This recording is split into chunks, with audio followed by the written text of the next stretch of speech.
그리스도인이 최고의 사랑을 실천하는 방법. 오늘날 사랑이라는 단어나 권리라는 단어를 오남용하는 경우가 많다. 심지어 거듭난 그리스도인들까지도 성경의 우선순위를 오해한 까닭에 알게 모르게 오염되어 있음을 볼 수 있다. 그 중에서 가장 심각한 것은 선교사들이 사랑을 앞세워 무분별하게 그 단어를 오남용하는 사례들을 많이 볼 수 있다. 그로 말미암아 많은 사람들이 은혜의 복음을 뒤로하고 사랑만을 강조하여 사회복음을 전하는 데 앞장서고 있다는 것이다. 사회복음은 문자 그대로 사회복음에서 사회복음으로 끝나는 경우가 많고 결코 지옥으로 향하는 혼들은 구령할 수 없다.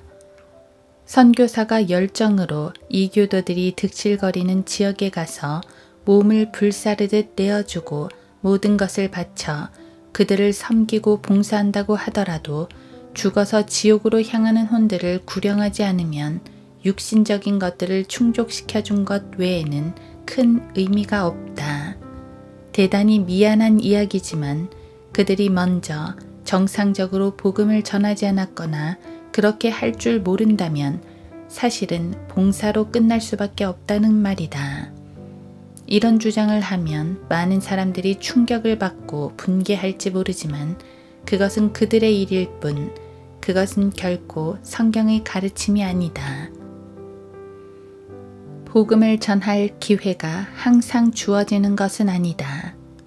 이 마지막 때에는 마귀도 자신의 때가 얼마 남지 않았다는 사실을 잘 알기에 구원의 복음을 전하지 못하도록 갖가지 방법으로 방해한다는 사실을 깨닫지 못하면 이미 영적 전쟁에서 패한 것이나 다름없다는 말이다. 이단들의 특징은 이처럼 진리가 아닌 것을 최고의 가치로 가르친다.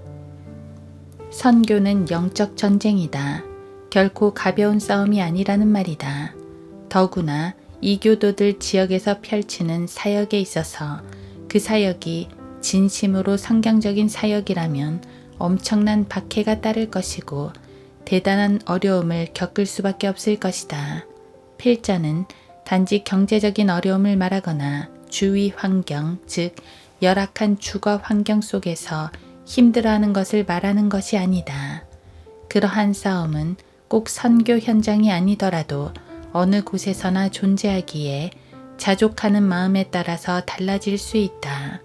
선교는 예수님께서 제자들에게 내리셨던 지상 명령에 따라서 실행하는 주님에 대한 순종의 발로에서 나온 것이다. 그러므로 지옥으로 향하는 혼들을 찾아 이곳 저곳에 들어가 성경이 말씀하시는 구원의 복음을 전하는 것이다. 그러므로 너희는 가서 모든 민족들을 가르치고 아버지와 아들과 성령의 이름으로 침례를 주며 내가 너희에게 명령한 모든 것을 가르쳐 지키게 하라. 보라, 내가 세상 끝까지 너희와 항상 함께 있으리라고 하시더라. 아멘. 마태복음 28장 19, 20절. 그래서 수많은 믿음의 선배들이 목숨을 걸고 오지에 들어가 순교를 하면서도 구원의 복음을 전했던 것이다. 그들이 복음을 전하지 않고 가난한 자들을 돌보는 것으로만 그쳤다면 왜 고난을 당하고 박해 가운데서 죽어야 했겠는가? 그들은 바로 복음 때문에 죽은 것이다.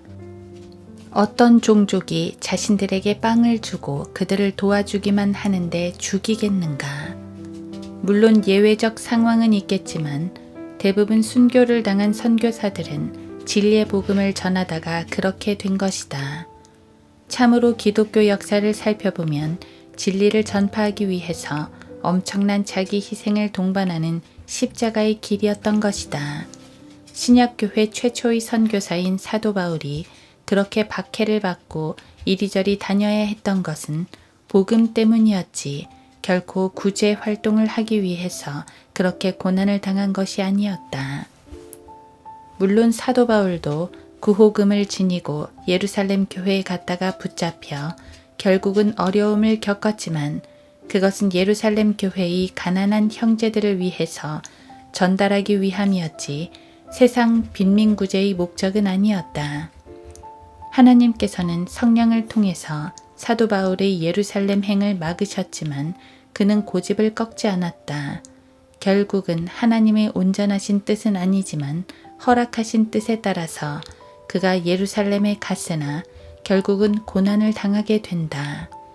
이것은 참으로 하나님을 사랑하고 순종하는 사도 바울로서는 이해할 수 없는 아이러니가 아닐 수 없다.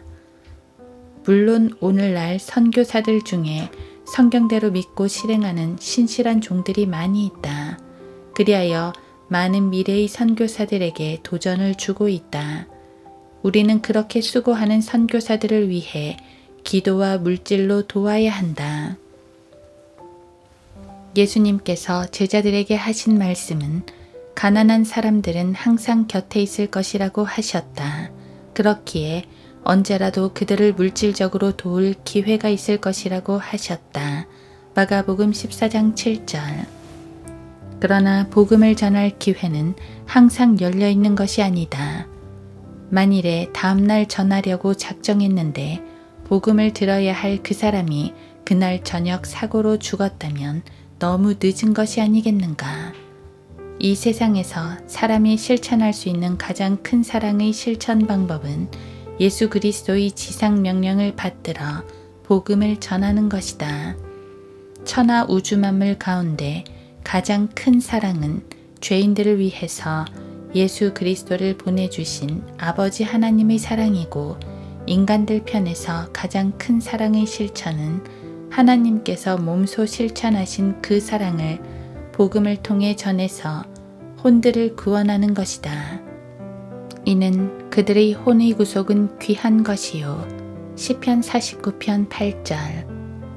봉사활동은 어디를 가나 그 누구에게나 칭찬을 받고 환영을 받는다. 영적인 문제를 떠나 타인을 위한 봉사는 얼마든지 좋은 것이다. 그야말로 믿지 않는 사람들이 자주 사용하는 용어인 박애 정치는 하나도 나쁠 것이 없다는 말이다. 그러나 영적인 일, 즉 혼을 구원하고 죽은 영을 거듭나게 해서 몸의 구속을 기다리게 하는 일들을 하지 않으면서 그것을 선교라고 한다면 그것은 하나님께 받아들여질 만한 일이 아니다. 그것은 성도들이 호의로 헌금한 후원금을 헛되이 사용하는 죄를 짓는 것이다. 필자도 과거에 무지했던 때에 그런 경험이 있기에 선교사들에게 선의의 조언을 하지 않을 수 없다. 그러니 장차 그리스도의 심판석에 서서 자신이 한 일에 대해서 실토해야 할 것을 안다면 고린도전서 3장 10에서 15절에서 말씀하시는 바를 숙고해 보아야 한다.